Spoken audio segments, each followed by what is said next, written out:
know it's been a long day for everyone, but this is going to be a fun session. So, very excited to have Nikita, Prerna, and Rahul here.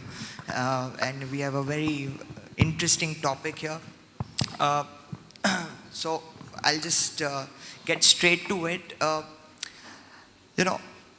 You know, collective value creation is an emerging trend, and it's like really broad ranging, and it impacts us all.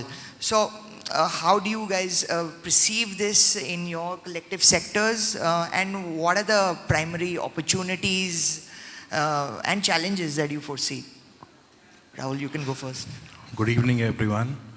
So, Sahil, collective value creation is something which goes beyond transactional aspect. So, when you say you're collectively creating value, you are partnering, you are collaborating with a lot of stakeholders across the ecosystem, and are trying to build that transparency. There is something kind of a equal opportunity or exploring the new market, which kind of drives the new innovation, newer engagements, and also kind of gives that credibility to the each brand and creates value for the everyone who is collaborating to create certain value or something, certain things out of it. So it builds a lot of, so bigger brands, larger brands create such communities which are sustainable. And a brand like us, we also partner with lot of people in fintech and healthcare providers to create value, a seamless customer service and experience for our customers also. Nikita, in your field, how it impacts? Because it's a very traditional, very conservative field. How do you coalesce everyone to work together and create value? So actually that's the fun about traditional industry. Marketing and creating brands in traditional industry requires a lot of collaboration and co-ownerships. So that's one thing which is very, very important when it comes to BNC kind of industry. Involving the complete ecosystem, it can be vendors, it can be customers, your partners, employees, their trainings, the whole ecosystem. And the contextual community in itself it's very important to collaborate and create value for everyone in the value chain. So that's how we look at it. So that's, yeah. Okay. Prerna, in real estate, marketing involves multiple stakeholders. How do you manage brand differentiation? Because it's a pretty commoditized thing for the average person. And how do you sort of enable that differentiation, because the trends keep changing, the tastes keep changing? Sure. So, thanks, Sahil. I think at Godrej Properties, we look at what does the mother brand stand for, which is the Godrej brand, and we inherit the trust and legacy from the mother brand. Secondly, we are now trying to establish in the consumer's mind what the real estate division of Godrej stands for. And we are going horizontal by collaborating with our sister company, that's Godrej Capital, to ensure that, together we are able to not only give a house, but also a very, very cost-effective home loan to our customers. Thirdly, when we are launching really big products, we have multiple segments of consumers in a particular township itself. So you'll have an affordable house, you'll have a retailer, you'll have various segments of customers in the same township. So now we're also kind of getting one level deeper and saying that, okay, what does my brand represent for this particular segment? And that's how we are aiming to structure the differentiation using two axes. One is the mother brand, Godrej Properties, and the third is the segments of customers within Godrej Properties. So Rahul, we were just discussing this before we came on stage. How can marketers effectively manage brand identity and consistency when engaging with multiple different brands, and how can people talk to each other and while maintaining each other's brand identity? See, the critical and the most important aspect is to never forget the common goal that we are set out to achieve. So when you collaborate with different brand comes with their thought process, their lineage, some baggage. But when the collaboration happens, the most critical and the most important thing, as I said, is the common set of goal that we all are set out to achieve that. And obviously, we have to keep our individual brand identities separate and work towards to achieve that common goal. And to achieve that, we do a lot of, so at Reliance General, we work with lot of partners, as I said, healthcare providers, OEM manufacturers, fintech partners, bank assurance. So to co-create certain aspect of experience, we work on common platforms to create, so that every individual, like for example, if I'm providing an open source platform to my partner, so I don't enforce or I don't emphasize on giving my philosophy out there. I want to create a seamless communication or a seamless experience for the customer, which is a balance of the partner and for our brand as well.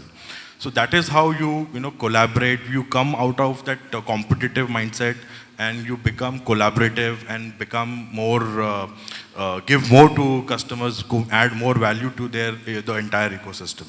Can you reframe the question for me? I mean, like in the real estate space, are there a lot of collaborations with different brands? Does that even happen there? And if it happens, how do you sort of tackle it? So, like I was sharing earlier, that we can look at collaborations in multiple lenses. One is from the consumer offering point of view. Can we look at a capital to give a home loan? Can we look at an interior to give home decor? So the entire consumer value proposition can have multiple brands that collaborate with each other. The other way to look at it is, can I bring in transparency in the data of real estate transactions that happen today? So hence, can I collaborate with a 99 acres or any other property aggregator to see how we can bring in transparency in the real estate sector, because that's something that's a pressing need of the sector. So we do have such collaborations coming into play as well. And there are a ton of PropTech firms that are kind of riding on this wave on the background or on the back of such collaborations. So there would be different needs which necessitate collaborations, but the sector is up for a lot of it, because if you look at the way real estate happens internationally, a lot of it is consumer first, which means the developers are forced to come together and ensure that their offerings are made available in a standard format to the customer, and the data is available in a transparent standard format, which is probably where the Indian sector will go to, and that cannot happen without cross collaboration. Nikita, do you want to add more on this? So I actually agree with Rahul and Prerna. Transparency is the key. Transparency is something which is very, very important. And it is very important to have your objectives in place with all the brands that you're working upon with. The clear objective definition and clear guidelines for everyone, all the partners who are coming together, is extremely important when we collaborate. And by the end, it is also very important that all the brands should have a backup plan when anything goes, because collaboration is not as easy as it sounds. The objectives for my brand and your brand might be different. But it is important that everything is on the table, transparent, and clear metrics and objectives are defined. So that is how I look at it. Well, these days, what kind of skills and competencies should marketers develop, while you are working in these different fields, and how you can sort of inculcate a very collaborative workspace? Rahul? In terms of talent or marketing skills, I don't think so there is any specific requirement. But yeah, the foundation basics is something that has to be taken care. You have to be more empathetic towards community building. You have to genuinely do something which will create value for the customers, and take the brand and the collaborate and all the brands that are working to collaborate and do certain good, build sustainability for the consumers has to be, you know, coming from the top down approach. And so that's what, you know, we have to be true to our sense, and not and, you know, use a lot of so like, for example, I'll give you some example from our industry only, that we effectively use a lot of voice bots, chat bots to create customer experience. You know, ML, we use a lot of ML to analyze satellite images to assess risk for flood-prone areas well before we kind of, you know, get into insurance agreements with our collaborators, partners, so we use our skill sets effectively to create value, and it's not that we restrict it to only ourselves. So we give it, we open it for the entire community.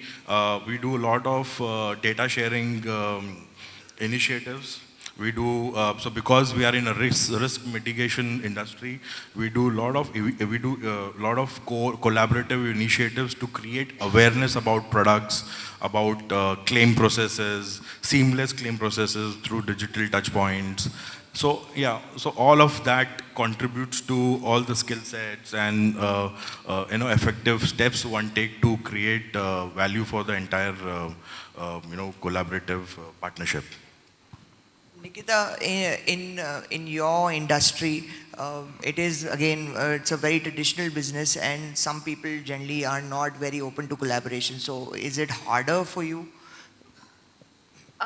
So actually, it's not as hard as it sounds. It is not. So I come from an industry which is a joint venture between Tata Steel and BlueScope Steel Australia, wherein the innovation and technology is from an Australian partner, whereas the reach and the trust and the legacy is from the Indian partner. So they are both leaders in their industry, and it's a 50-50 joint venture.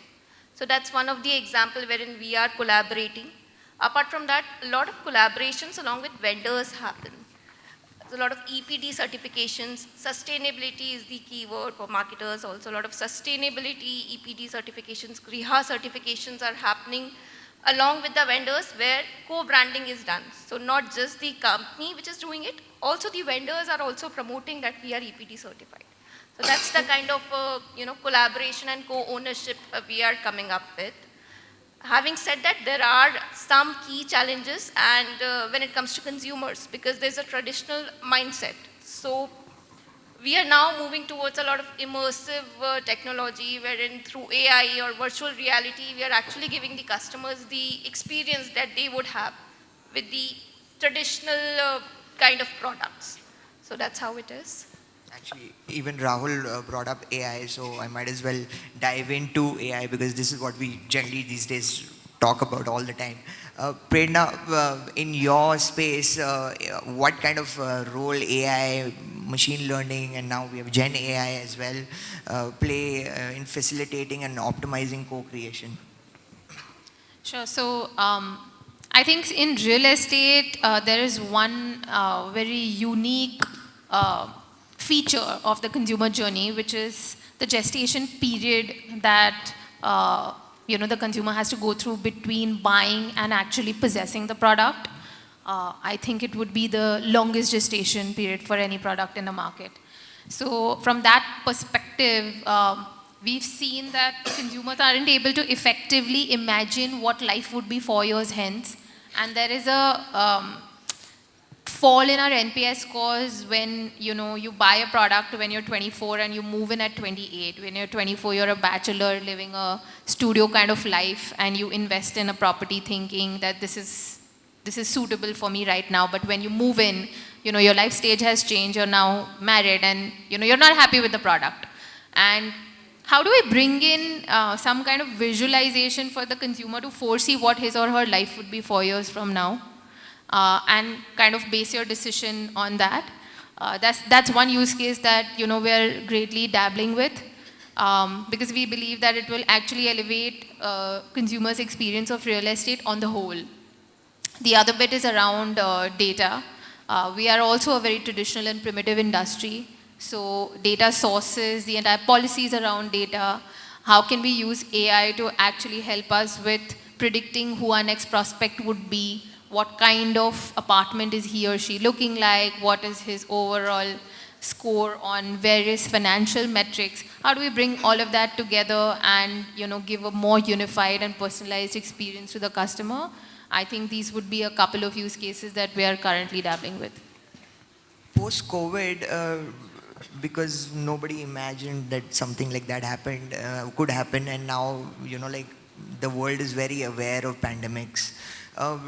Do you believe that AI can help you figure out or predict an incoming calamity of any kind and help you to sort of better implement your business plans? I don't think AI can predict black swan events. In fact, we were recently graced by SFDC's global CEO, and she was telling us that they have, in her previous work experience in the financial sector, they had a list of 60 plus risk parameters that they used to track in order to ensure that it wouldn't hit their business. And COVID was the 61st, the Russia-Ukraine war was the 62nd. So I don't believe that AI can predict life at large, but yes, the data that we are aggregating through large language models will equip us to kind of make better judgments. So it will still be the humans kind of making calculated guesses of what things could be like in times to come. That's how I see it. AI is an enabler, but not a deterministic enabler. Rahul, you already shared an example of how you are using AI and ML. Can you share some more examples and build more about how these new technologies are being used in the insurance space?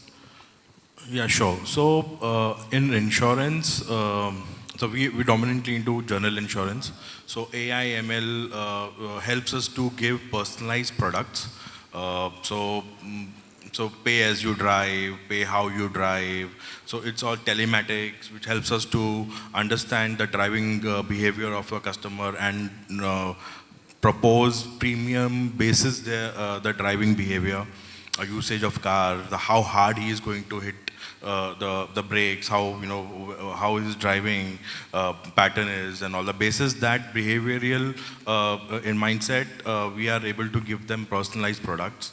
So that is one. Second, as I said, we are in a service sector. At the end of the day, if we are not able to give claims, we are not doing our work. So what we do is we do predictive modeling, and we do a lot of AI, auto-generated preset models, which helps us to settle claims faster. And this also helps us to reduce the risk fraudulence, because when there is a AI ML set, we are able to detect any risk or any fraud kind of policies or activities a much better way, and we are able to control that in specifics to that. And so largely, service sector, customer experience, to enhance customer experience, we have a lot of chatbots, voice bots. On a app, you can access your, on a click, you can intimate a claim, you can track a claim. So all of that can be easily done with the AI support and machine learning and all this chatbot and Gen AI and all that. Just to add on, Sahil, to Rahul's point, time cost is something that everyone is looking at of late. A lot of consumers and a lot of stakeholders are ready to pay an extra premium if you're saving their time on a lot of things. So AI and immersive technology is something which helps in saving that time cost for them. So that's why it is very important. It's very insightful too. And when you save this time cost, do you believe that also overall helps in a co-creation process? It does, and it also enhances the brand. So when whenever you call a customer service and for 15 minutes if someone is saying you are in the queue, please wait. And then Rahul cited we have chatbots, we have AI. How much it helps to create and leverage the brand in the overall consumer mindset. So that's something wherein AI comes in and helps a lot too. So just to add on, how are you balancing short-term marketing goals with long-term nature of the entire collaborative value creation process? And an organization has long-term goals, but the short-term is also very important. It's all target driven. So target is of course short term, but it is very important to analyze the overall impact of the objectives that the organization is set to. The mission vision statement is very, very important so that the long term definition of objectives and KPIs can be there. And it is very important to think beyond the brand and overall for all stakeholders or the complete ecosystem. It is very important that we look at it like that. So that's how long-term goals are specified and we look at it. Short-terms are in alignment with those. Rahul, in the insurance sector, which is highly competitive and there are loads of new kinds of players popping in as well, how do you cultivate a collaborative mindset and maintain that really strong brand differentiation? Sahil, for that, as I said, we work very closely with a lot of partners. And with the virtue of our business, we have to work closely with healthcare providers, OEMs. So we create such ecosystem in such a way to give integrated services to their customers. So basically, at the end of the day, their customer is our customer. And that is how the collaborative mindset arise. In addition to that, in insurance, which is very underpenetrated market, we have to create a lot of awareness, visibility, and also support the vision of insurance for all by 2047, which is the motto that our regulator is also running with. So we do a lot of collaborations in terms of creating initiatives for creating awareness. In fact, recently we were in town, tier 2, tier 3 city in Karnataka, where there were more than 1,000 people attending on a session. And it's not only, it's not that we as a brand take a, high ground that we are doing this, but we collaborated with a lot of peer sets, with our partners, and created that initiative to a huge success because we were able to reach out to so many people and create awareness for the insurance, not for the brand, but for the insurance and for the services that we provide as collectively what we provide. And in addition to that, we also believe in creating a lot of transparency within the collaborative, so like for example, I'll give you another example that we do is very, so we do a lot of co-creation for researches on customer trends. Maybe, the trends that are valid for the entire industry. So we do publish it in open forums and so that everybody within the industry can make use of it and see how we are able to, collectively as an industry, how we are able to solve that one problem for our customers. So, there are different such initiatives and such steps that we are taking in terms of collaboration to create that effectiveness within the industry. So, Prerna, just building on top of what Rahul just said, how are you in your sector preparing to leverage future trends in the co-creation process and the collective value creation? We've already spoken about AI, but like anything beyond AI that you guys are looking at? So we're doing something very interesting with our labor force.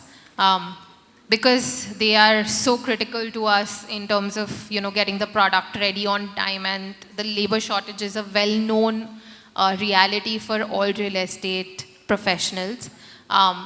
taking a stab at using technology to understand what motivates laborers, why do they go back, what are their spending patterns, what are their motivations in terms of saving, why do they not save, what would make them save, what would bring them back to kind of metros faster from their short village stints. So we are taking a stab at kind of bringing a behavioral change there so that it will help them as well as the sector.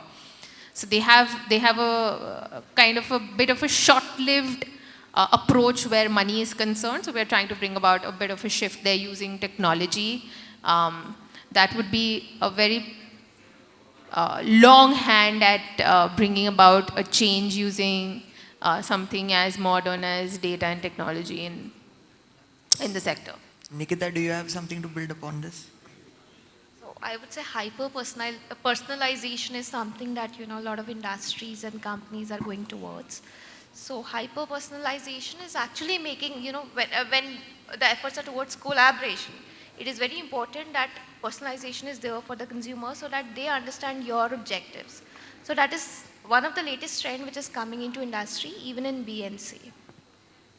So how do we adapt traditional marketing funnel models to account for the complexities of collective value creation? And this is a question that's applicable for all three of you. It cuts across industries. Rahul, if you could. Okay, so in collective approach, I feel it's not only a top of the funnel or a mid funnel or a bottom funnel approach. It's a effort which goes across the funnels. We have to redefine the funnel as a brand in mitigating risk. We have to create dynamic funnels. We have to for example, what we do is right from lead generation there should be some value. So we are not putting out our offerings like transactional way. So there's a clear value creation for him to come and put his lead, and when we are able to approach him through our various channels, we are giving him a promise. We are not just pushing a product. We are giving him a personalized product, a product that he actually needs and he really wants for him and his family. We are not only doing this with our customers, but also we are a very partner-led community. So we work with a lot of partners. B2B is an important aspect for us. So we do a lot of sales related sales aid tools, which is like a preset calculators, which also defines or helps you in your buying journey, and like how much insurance is important, how much insurance is something which you would need, how to buy, which insurance to buy, when to buy. All of that is something that we kind of build in, not only for our customers but also for our partners, and also in the last transactional bit, providing him the actual value support, real time engagement is something that we also cater to, and also help him in his buying journey. Prerna? So I think real estate wise, we are trying to incorporate learnings from other sectors that are more evolved than ours. I'll give you 2 examples on this, on how we are trying to look at the traditional funnel and pushing it contextually for real estate. We're looking at how the auto sector does lead distribution. So they have a central lead management pool. The owner generates leads and passes it on to the developers, the dealers, basis the PIN codes that they are present in. And this gives the opportunity to the dealer to really scale up their business, which is something we are trying to pilot in real estate. Cut to insurance, the way insurance does distribution, wherein you cast a wide net at whoever wants to make an extra income, come work with us and we'll train you, and you can make extra money on a year-on-year basis, become an agent. Again, given the upcycle that real estate is facing, we are trying to look at using manpower that's available in society at large to help them help us. So these are the two sectors that we're drawing learnings from in terms of taking their approaches of marketing, doing things differently, and kind of piloting it in real estate. Nikita, So again, agreeing with both of them, traditional funnel is going to be there, but a lot of use of technology when it comes to funnel at each level is very important. Agility in usage of technology is very important. So like she said, inquiry management systems and getting it till the last mile, or the pin code mapping to the inquiries which is coming in, that's very important. The material estimators, or when it comes to insurance, the estimators of the kind of money you're going to invest into it, is something which is helping marketeers in making right choices at the right time. So traditional funnel is there, but technology enhancements is something which is very important, and agility is very important in the funnel which is coming up for marketers.